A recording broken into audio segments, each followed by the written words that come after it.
Good afternoon, everyone, and welcome to Mentoring Matters, preparing the charitable sector's next leaders. I am Dr. Rashid Mosley, affectionately known as Dr. Ra, and I have the pleasure of serving as Independent Sector's Vice President for Programming, Innovation, and Impact. And I'm joined today by my colleague and CEO and President of Independent Sector, Dr. Akilah Watkins. And we're also joined by Ms. Regina Jackson, a 2025 Independent Sector Mentoring Award recipient. The award is actually the Janine Lee Mentoring Award. And for a few moments, I will talk to you today about the Mentoring Award and an opportunity for you to nominate someone in your community. And I'll share a little bit about our 2026 National Summit.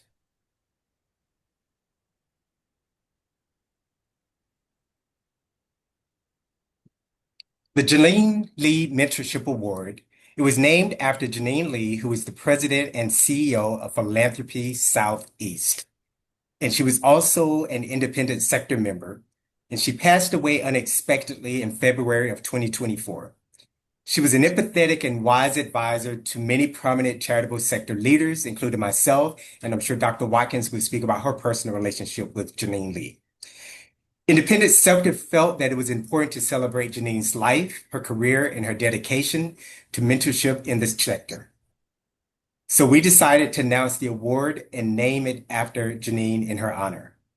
Today, we are delighted to share the 2026 nomination process and to tell you that it is open and it is live, and that you are able to now go on and nominate a mentor from your community. And also today, once again, we are joined by Regina Jackson, who is our 2025 recipient. So nominations are open. The deadline is June 1st. We open today. And the nominations will be asked to, and when you're nominating someone, to think about 5 areas. One is around mentorship, scope, and philosophy. So we're thinking about the style and the number of mentees that this person is working with, and sort of the guiding principles that lead their work. Also, I want you to think about the impact of individual growth. So list 1 or 2 specific examples of professional transformation that someone has led in their area. Also think about a commitment to diversity, equity, and inclusion. And think about examples of mentoring diverse leaders and creating equitable pathways. 4, think about sector-wide contribution. So we're looking for someone that understands around mentorship and how it strengthens organizations or has actually influenced a broader sector. Lastly, alignment with Janine Lee's legacy. Janine was known as a caring leader. She had good governance. She amplified and overlooked voices, and she also helped develop future leaders. So what should happen next? We want you to log into Independent Sector's website, complete the form. Once again, the deadline is June 1st. After that, we will have an expert review of panels, and that panel is coming from the charitable sector itself, and we will name nominations, and then the winner will be announced at our 2026 summit. And so for this year, Independent Sector's National Summit will be held in Phoenix, Arizona, October 13th through the 26th. The winner of this year's Janine Lee Mentorship Award will be celebrated at the National Summit in October. We have a QR code that you can scan. There's also the call for proposals, and that ends tomorrow, April 2nd. And you can scan the QR code for more information about that. In addition to the summit, if you are an independent sector member or would like to become an independent sector member, on October 16th, we will have our annual business meeting. And this is a place for independent sector members to gather collectively to have conversations with each other and with our CEO and president. And so without further ado, I will turn the event over to our today's speaker, Dr. Akilah Watkins, President and CEO of Independent Sector. Akilah? Thank you, Dr. Ra, for that.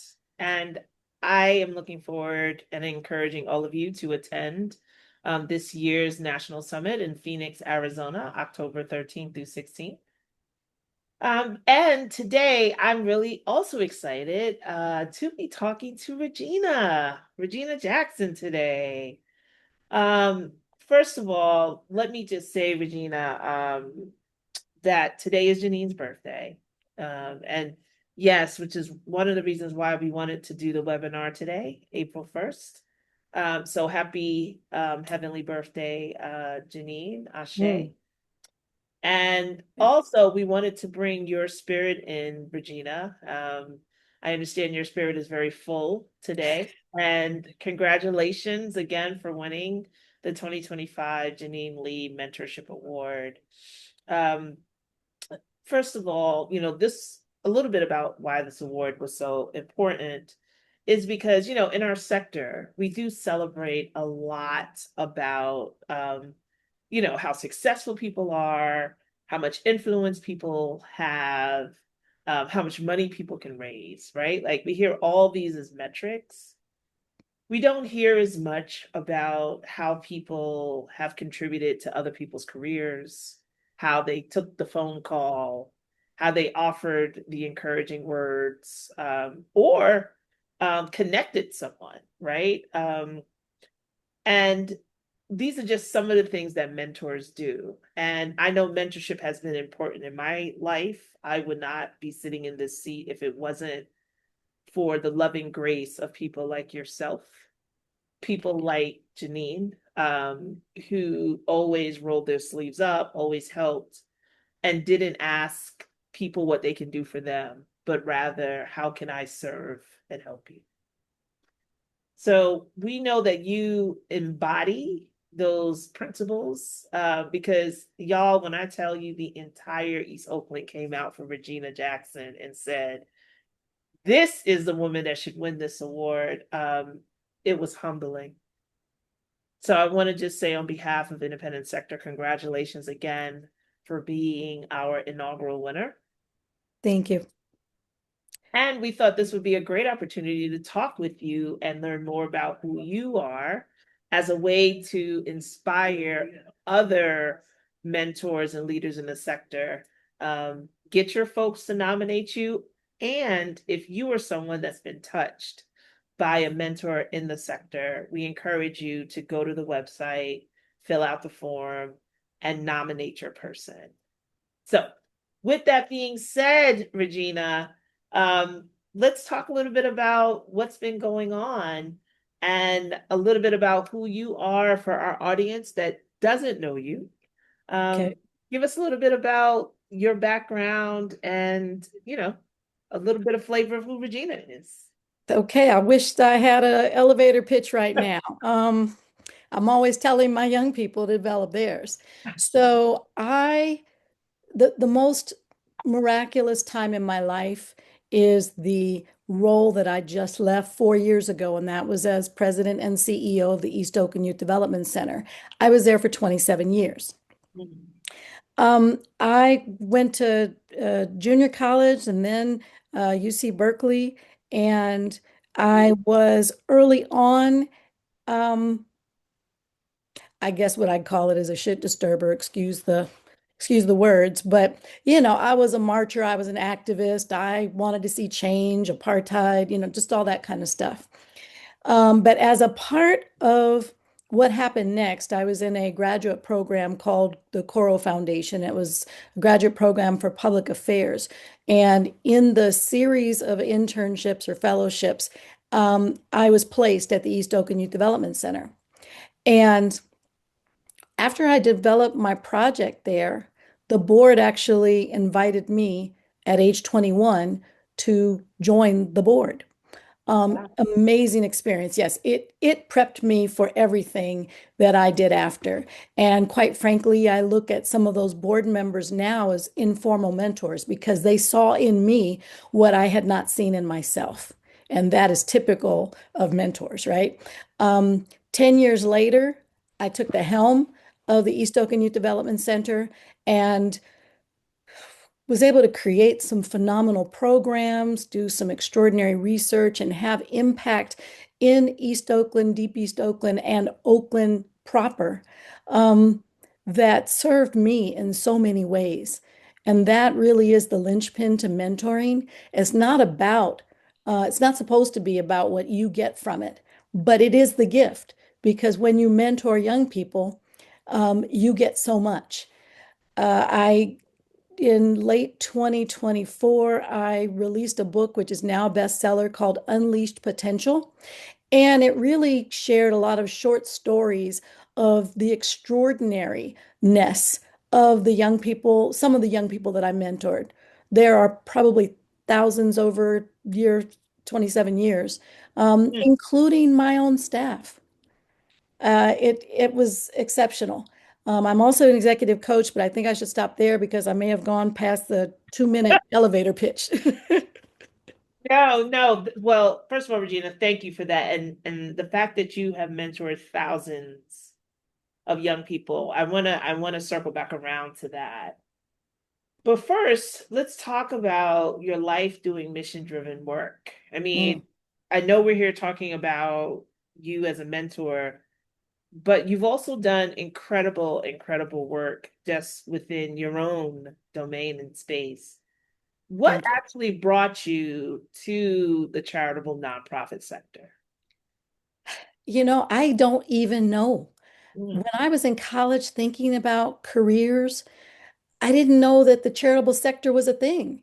I thought nonprofits had, grandparents sitting in chairs watching kids. I mean, I just really didn't know. And that was probably one of the most phenomenal things, the surprise in learning, right? And when I did that graduate fellowship, that was my first time actually being inside a nonprofit. I loved how it felt. I loved the connectedness, and that was just being in the space, right? Um, but as I went on, meeting other people also in that space, who really, they got up to give. The Peace Corps motto, it's the toughest job you'll ever love. Oh my goodness, is that the saying? It is real. But every day, you've touched somebody. And that kind of feeling you just can't get in every career. And so I mm. think that's what kept me going and getting more excited and wanting to see more of what impact we could have. So wow. I want to talk a little bit about what created you some more. So, did you have mentors? Yes. And like a lot of people, my mother and father were my first mentors, but I didn't have what I considered external mentors. And in fact, because I didn't have female mentors early on, it's the reason that I wanted to be one. I wanted to be what I didn't have. But as soon as I got into Coro, the male leaders, they showed up big. And in fact, my longest term mentor outside of my mother and father is who I dedicated the book to, Daniel Bogan Jr.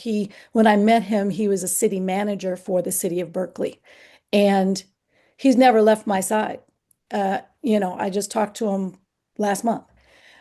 But I think that what is so creative and outstanding is mentors' perspectives. They can see into you almost like the Superman X-ray vision kind of thing. They see things you don't see. And as I grew, there was so much I could learn from other people, but there was so much I was learning from young people too. I wanted more, I needed more, I asked for more. And that's typically what you do as a mentee. You got to ask questions, you got to tell people what you want or what you need or what you're curious about. Um, Both my mother and father stood very strong around emotional and social values, character-based leadership, and that is what I led with at the East Oakland Youth Development Center. My mother was like, not even white lies, no kind of lies. If you're not telling the truth, stop. My father created a racial and sexual harassment and discrimination program for the United States Armed Forces. It got him jailed. It got, a lot of things happened. But um, when when the armed forces were having all kinds of challenges, the Marine Corps didn't have any because they'd already had a program. And he envisioned it kind of by accident. And so what that taught me was one, to be curious, to pay attention, and where you see wrongs, you have to be somebody who tries to correct them. And that was basically coming from a Paul Robeson theory, and he mentored my dad. I mean, could you get a better mentor, right? Wow. Wow. Wow, that's powerful, Regina. Um, so Regina, I'm gonna just be real honest with you. Like I sometimes find it really hard to find people that want to mentor now. You talked a lot about how much you give when you mentor, right? And thinking about it in a professional sense, like you talked about mentoring even your staff, right? Hmm. Mentoring feels like it's just part of how you operate in the world. It is. Um, and for a lot of professionals, mentoring may feel like a burden to them, right? It's something else they have to do. It's another commitment they have to keep up. And so what do you say to professionals that feel like they're exhausted, they're tired, it's enough for them to just sort of keep their own head above water? Where do you find the time and the energy and more specifically the perspective to actually want to give? Well, what I say to those professionals is don't be selfish. Mm, The point of, and it's also about a culture of giving, a culture of wanting to make a difference and to see the world the way you think it should be rather than the way it is, right? And so I also tell them you can do more. It's kind of like in your psyche. If you think you're right, you're right. And if you think you're wrong, you're wrong. You can do more. You have to decide that you want to do more. And the gift is in the giving. You know, I don't typically have kids or professionals that say, I want you to mentor me, but they have questions. They want your time. They want guidance and advice. And in so doing, they're sharing their perspective, limited as it may be, but it is creative, it is artistic, it is hopeful. And I feel like it's our job as elders to help them keep hope alive, not just for themselves, but for their colleagues, their friends. We know too much about, one foot on the banana peel. I'm going to try this, or I'm going to make a quick decision that'll land you in jail or lose you your job or whatever it is. Oftentimes, young people don't have the foundation, don't have the discipline, and sometimes adults don't have it too. I know that's right. And so it's exposure and opportunity. And when you expose someone, you kind of shine a light back to yourself because Mm, some experiences I don't quite remember having. I just had them. Or, when you went to a reception, if you just stand in the corner like you did at a ball or a dance, what do you get from that? I'm going around introducing myself, telling them who I am and telling them that I either know something about them or that I appreciate what they've done. Well, that already gets you into a conversation, unless the people are just really not nice people. Most people receive the enthusiasm that you approach them with. And oftentimes they don't think they have anything to contribute. They need someone else's perspective to shine that light. mm. So one of the things is how you choose a mentee. I mean, I can only imagine, Regina, how many people ask you every day, can I get some time? But in some ways, I've always seen mentorship as also spiritual, like you are Mm. sharing your actual life forces, right? Your experiences with someone, right? Um, how do you, what's the process? How do you go about choosing? Maybe they choose you. Like what is that They process? choose me. Yeah, Yeah. they choose me. And I want to just caution people to get too caught up in data and process. If it feels good, do it. I know that's right. And the thing about it is everybody I have coffee with or lunch or an elongated chat or a phone call, I don't necessarily consider my mentee. The young people and even the young adults that keep coming back, those are mentees. They claim it. I'm just a participant. Um, I One of the best things about social media is that you get to share what you're learning and what you know and what you've accomplished, right? And oftentimes that excites people to want to know more. But the majority of my mentees have watched me day in and day out, just how I move. I would have like 6 and 7 year olds say, Miss Regina, you're going to ask somebody for money? Because I'd be in a suit as opposed to my jeans and polo, right? I mean, kids are so brilliant. And the world doesn't always make them feel that way. Matter of fact, it's rare. Um, and the opportunity to say, oh my goodness, look at you, you're observing. That's excellent. Keep telling me, what you're witnessing, what you're thinking. I had a 9 year old tell me that she thought that because I would sometimes have the kids do tours of the facility, we should have vests and we should do this and we should do that. She was 9. That I mean, it's just so brilliant and ideas flow. Um, if people are nervous about trying something and they kind of need to be talked into it, I'm like, bet on you.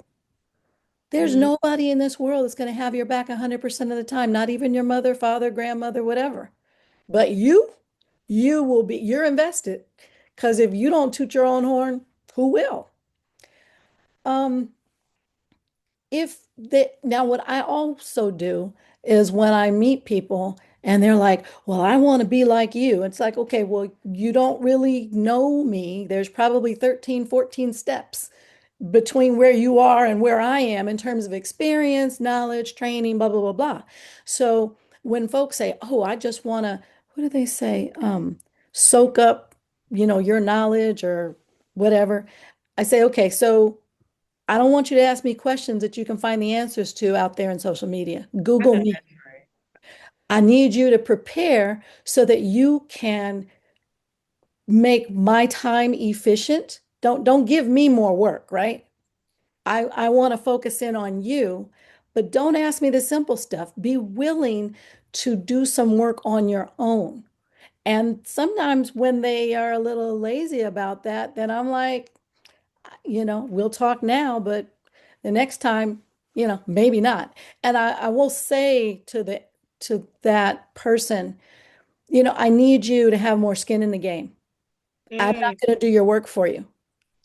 But, when I accepted the job of what at the time was executive director for the East Oakland Youth Development Center, I had never worked for a nonprofit. And to come in at the top and on day one slash the budget by 1.8 million and say it's happening in 6 weeks, I'm not changing my mind. I'm going back to basics because we don't have a strong foundation. Ooh, I was not popular. And I was a high school cheerleader. I was used to being popular. It scared the bejesus out of me. But I knew that in order to start strong, I had to get all the detraction and the negatives out of the way. And the work that people were doing was good work, but it was robbing from the root. And we mm, talk a lot in this industry about the root cause of things. I didn't realize that back then that's exactly what I was leaning into. And I didn't pass every idea past my mentors because Dan Bogan would be like, if you think it sounds good, then I think it sounds good. That 100% support and encouragement, as well as when you fall short. There was one time Dan was like, yeah, I don't want you to do that again. And mm, it had everything to do with the fact that I overspent the budget. I kept thinking that I needed to do things. It wasn't like I was spending money I didn't have, but it wasn't earmarked for different things. And so, he was like, no, you have to be structured. You can't make knee-jerk decisions. He said, I don't want you to do that again. mm. And I'm telling you, that feels like a slap. you know, this man that I revere. And he's like, yeah, don't do that. That's like your mother, father. Yeah, Yeah, yeah, I'm not yeah, going to punish you now, but you're going to feel the weight of that. yeah. I mean, so I'm really interested in really sort of delving deeper in what makes an actual mentorship relationship successful, Hmm. right? Like, you talked about honesty, you talked about access, right?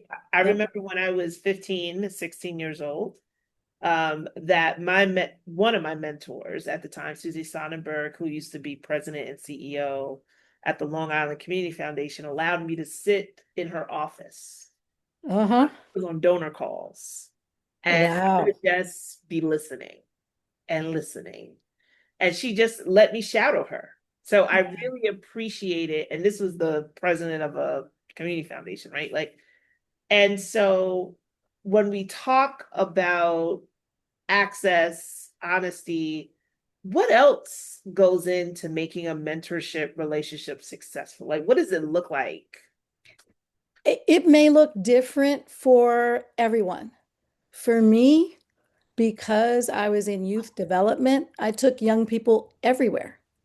Um, One of my mentees who actually took over as CEO of the East Oakland Youth Development Center Oh, wow. after I left, yes. Um, I started mentoring her at age 11. Her mother actually came to me. She was a mixed child, and her mother was like, she was white, and she said, I can't teach her how to be a black woman.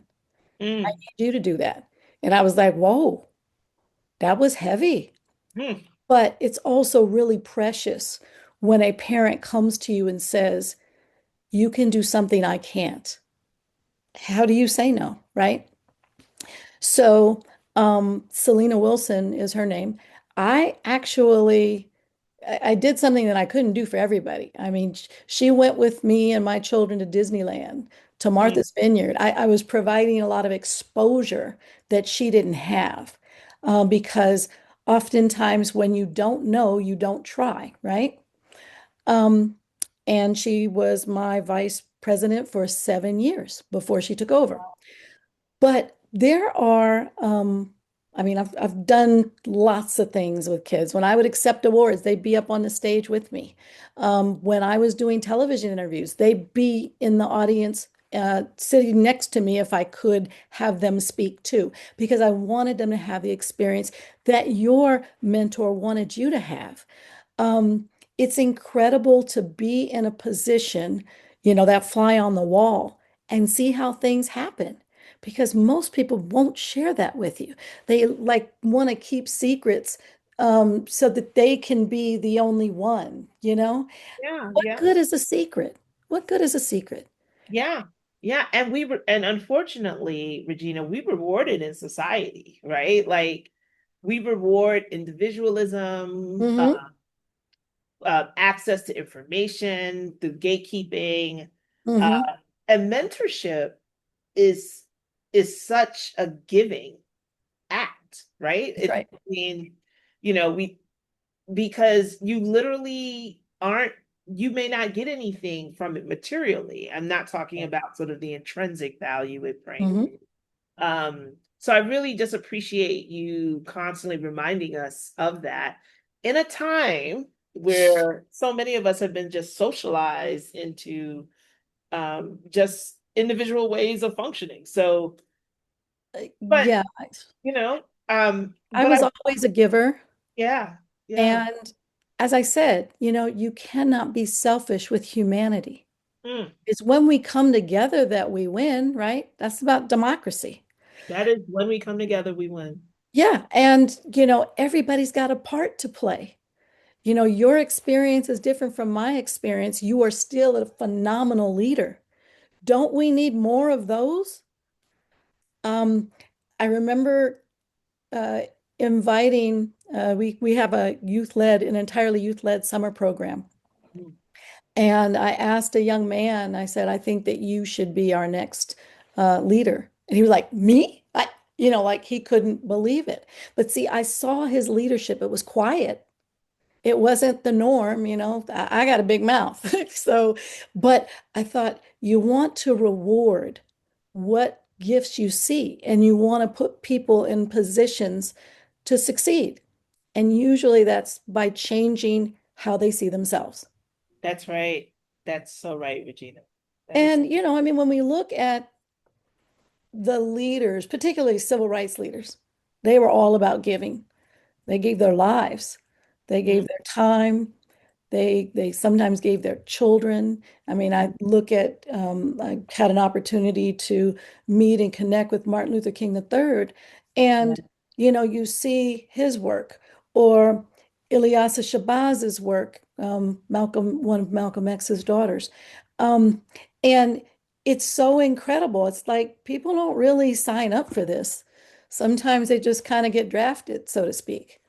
But in this crazy time where lying seems to be, you know, just the thing to do, where you don't have to stand on integrity, where you don't have to follow through, I still tell young people, you know, we have a lot of second chance programs, not just in Oakland, but across the country, because people have made mistakes. People have had very, very poor judgment and they need a second chance. It's that you have to want it for yourself. Nobody else can want it more for you. And there's no way around it, only through it. And that's with sweat equity, hard work. Now, if you don't want to do that, then I don't have anything for you because So I can't. let's Hmm? talk about that. Let's talk about that. Sure. Like, sometimes mentoring doesn't go as we planned. Very few relationships do. Mm, Can you tell us a time when mentorship became hard for you? Um, I don't want to use the word failed because I think mm. that doesn't even make sense in mentorship. Um, but can you talk about a time where you had to dig deep because it was hard? Often the best work is hard. Mm. So, you know, I've not been a quitter. I've gotten ready to try. And I remember my dad said, "Oh, you're gonna quit?" I was like, "Ooh, I don't even like how that sounds."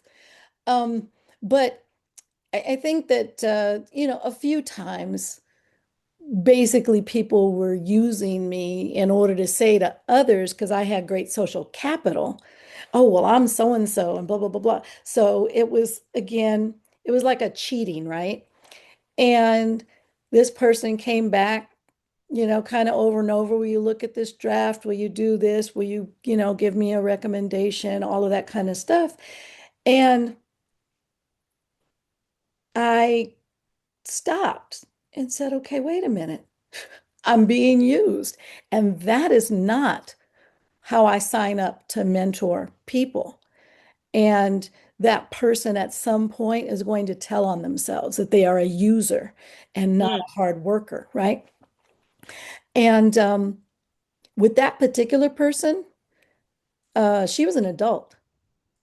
mm, And I just stopped communicating. I'm like, "You're not worthy." mm. So you earn the right to be mentored by how you show up. You earn the right to mentor by how you show up. I know that's right. And I have talked about, quote unquote, failing fast because, you know, this concept of failing is like the boogeyman in the mirror, right? And at some point, you got to say, "I'm not afraid of you, boogeyman. I'm just going to outwork you, out friend or, you know, mentor you. You're not going to be the thing that stops me from progressing." And sometimes that's even when the mentee doesn't believe in themselves. And they've, you know, whether they suffer from depression, anxiety, I think the whole world is suffering from these things now. But it's like, again, how do you move through it? Do you want somebody to do it for you? You know, you want somebody to actually spoon feed you? That is not a realistic expectation. And when we talk about mentoring, we have to have realistic expectations. Um, and so I think that you will know by how that person shows up or how they don't show up, That's right. that That it's not a effective pairing. yeah. No, I think that that's right. I mean, I have struggled a lot around mentoring around disappointment. Mm. If I can be honest with you, Regina, Oh, meaning, please. so I used to work with young people transitioning from foster care and mentored, I know, and mentored many of them. I mean, and working with a young person, seeing them realize their potential, you're right. There's no high like it, right? It's amazing to see a young person just in their moment. And then it's hard when I see them self-sabotage. Hmm. So having a young person I was working with, getting them connected to jobs, banking systems, transportation, and then they Hmm. go out and they do something that lands them in jail. And Hmm. that's a true story. And you having to go get them out of jail. And then when you find out what's going on, you realize like, wow, you showed them a new life, a new reality, and you're working with them to help them against all the conditioning that they have had about Hmm. worth and about what their lives should be. And I will be honest with you, those are the moments that are tough for me. Hmm. Doesn't mean you stop. I mean, but me and this young person, this young man who Hmm. got incarcerated, you know, we still helped and supported him. But I will be honest with you, Regina, is with a heavy heart. Akilah, I appreciate your sharing the rawness of mentorship because it can go that way. I could name a bunch of names, but Daryl comes to mind, and he was in foster care as well. And so oftentimes it's that foundation that is broken that, you know, makes them feel like they don't deserve or have you ever thought that somebody might be afraid of success? It happens a lot. It's like if I succeed, then what? Then there's more expectations, it's just too much, right? And this young man, and he was my heart. He killed someone he didn't expect to, but he took down his cousin, part of our youth center, because the person that got killed was not somebody at the center, but somebody that the center knew. And I had to have a series of conversations about alliance and loyalty and this, that, and the other, because Daryl was doing wrong and the guy he killed was doing right. Going to college, evening job, blah, blah, blah, blah. And, Daryl did steal his car radio or whatever. And his cousin was with him, which made it worse because Jesus. the young man caught up to the cousin, and that's why Daryl pulled out the gun and blah, blah. And it just destroyed multiple lives. Well, I'll have you know that he sent me a letter and asked me to send him some pictures. I sent those pictures. One, I felt like that might keep hope alive for how you re-envision or reimagine your life when you get released. Because, for that point, I didn't know what he would do in jail. There's a lot of training, but there's also people that become killers or better robbers because they're around those people, right? When I had to submit a letter to the judge. Yep. I said, I'm going to talk to you about who I know. This other person, I didn't know. I never saw that. And I struggled with whether or not I should write a letter. Yeah. But because they were only seeing one side of who he was, I wanted to share that there was another. And when Mhm. he came, he sent me several letters and said, I wonder if I could see you again. I know I'm not worthy. And when he got out of jail, one, he had gotten lots of education and training. He had rebuilt who he was. And when I saw him, there was a humility, there was a shame, there was all this stuff. And I was like, reset. You, unfortunately, the person who you killed and the trajectory for your cousin, those were damaging things that you can't ever fix. Yeah. but you can make sure to commit your life to being opposite of who that was. And he did some volunteer work at the center, always being really appreciative for being able to quote unquote come home. Um, Grace. yeah, and I haven't seen him in a few years. I'm hoping that he's doing fine, but you can't let one bad experience change the trajectory of the rest of them because I find that people spoil it for a lot of folks. You can, talk about personal relationships, boyfriends, husbands, you can talk about a lot of negatives, but it doesn't mean that there isn't a positive down the road. It's got to be what they want for themselves, though. That's right. That's absolutely right. So, I mean, Regina, thank you for being honest because mentorship, to your earlier point, reflects something about who you are too, Yes. right? So deeply appreciate the level of grace that you've described. But I also want to make sure, because you have written a book and it is a bestseller. So let's talk a little bit about the book you've written and why you wrote it. Who do you think it's going to touch and impact? Let's hear a little bit about it. Absolutely. When you've done something as long as I was serving in a leadership capacity at OIDC, you kind of expect things to carry on without you. And there were some changes, programs that the elements were changing, and I was hearing about that from staff, from kids. And then I realized I'm not there to ensure that that culture stays the same, that the quality stays the same in my eyes. Different people have different visions. And so I wrote the book to kind of freeze frame a time where the young people were doing everything. They were leading, they were engaging, they were writing curriculum, they were teaching classes, they were writing grants, they were coordinating field trips, they were doing it all. And that was a really special time. It was entirely youth led for about 20 years. And it created leaders that just came out of the stratosphere. One of my babies, um, nobody in her family had even graduated from high school. And Mhm. this young lady got her PhD with the highest honors, went and worked for Obama's administration on a strategic planning team for Biden on Biden's administration, and directed all of community engagement for the country, $12 billion responsibility.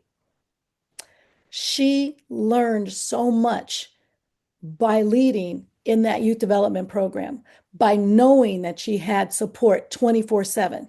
Now, that's obviously one of the most extraordinary examples. But there are so many great examples, just of young people taking chances on themselves or feeling like maybe they weren't worthy and being kind of pushed into a scenario where everybody around you is a leader. How can you not lead?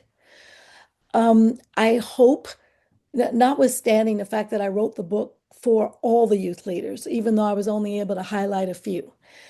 Um, what's most interesting is that I did a ecosystem analysis, and the top 4 careers that young people were going into were the ones that we taught about: business, nonprofit, education, and arts. And that is a direct correlation from what we put in to what they are giving out, right? I do hope that people interested or curious in nonprofit work will read it and get something from it. But I also recognize that researchers, teachers, people in the church, youth ministry, everybody can get something from these stories because either they teach you something new or they remind and refresh you of what you already know.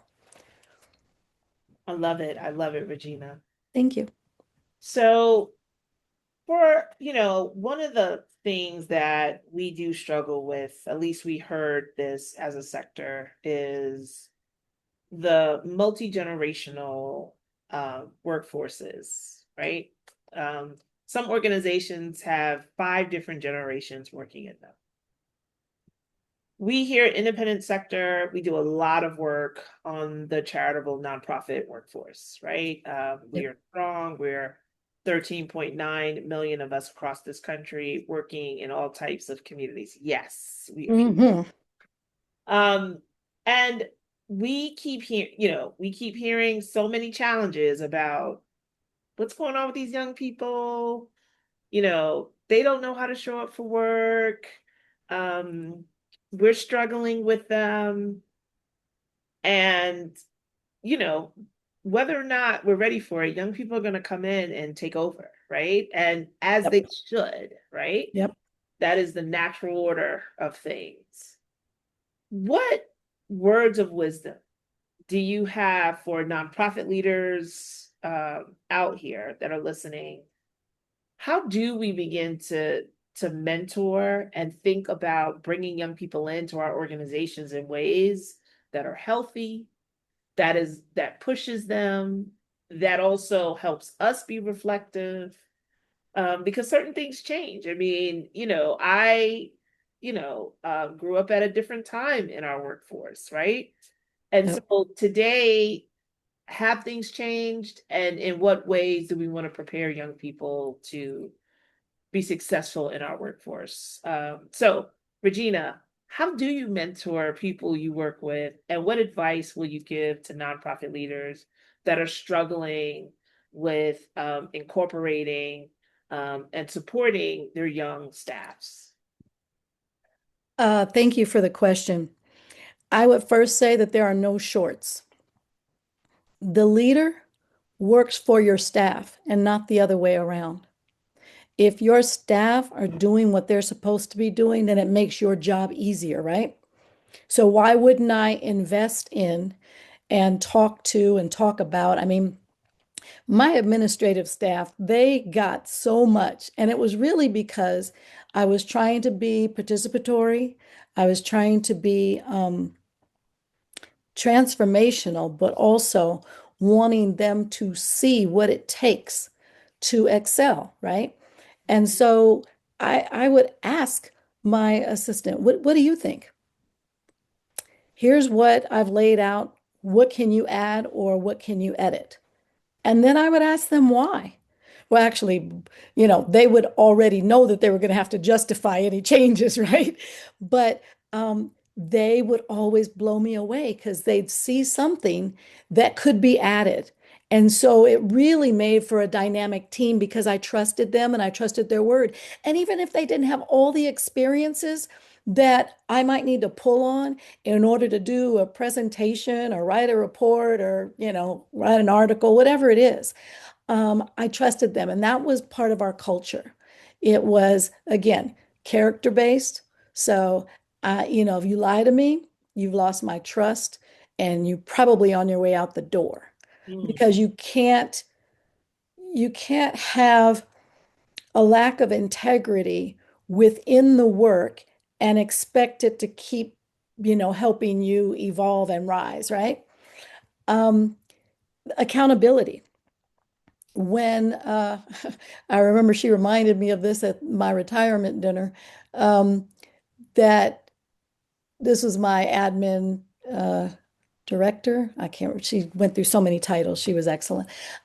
She told me that she was having some trouble answering the phone. We had a new phone and she couldn't figure it out. And at some point I said, look, you're not going to be here long if you can't work this out.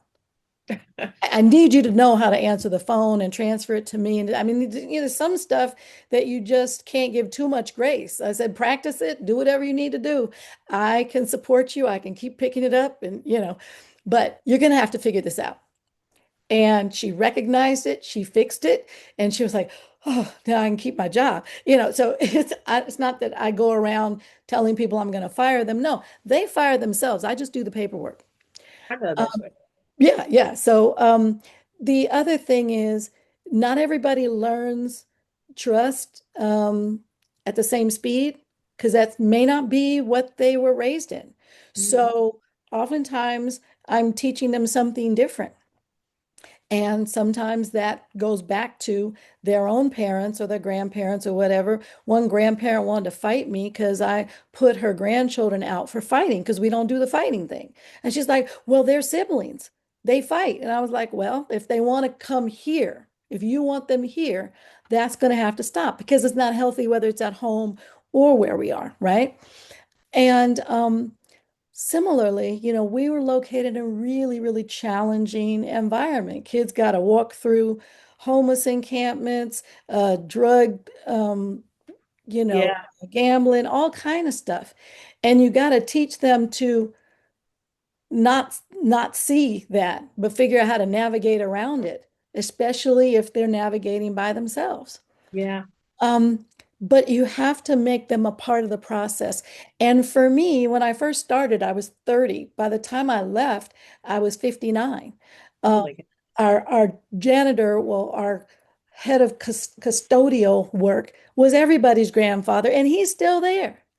I Mm, would have special talks where we could empower girls or guys and have multi-generational because we had it there. I wasn't trying to create it. It was what goes into the sauce to make the best cake. Oftentimes people are just trying to add the cherry on top. I'm like, no, it's got to be based in the ingredients, yeah, yeah. and so young people, even if they lose their job or change their career, they can come back. They There's can come never back. an end time. No, I love this. I love this, Regina. And I love the fact that you've given our audience a blueprint for how they can better show up with young people on their own staffs. Yeah, Um, don't use your people. I love that. And sometimes you do have to be very clear, very direct. So, Regina, I want to just say thank you again for spending this time with us this afternoon, celebrating both the amazing career of Janine Lee and also celebrating your amazing career and accomplishments as one of the best mentors in this country, as spoken by your community. So, Regina, thank you Can I again. add one thing? Sure, I'm please. sorry, I missed an opportunity when I was talking about Selena Wilson. She was actually the first person to nominate me and send me what she wrote. Oh, God. And, oftentimes in the mentor-mentee relationship, you get the thank yous and stuff.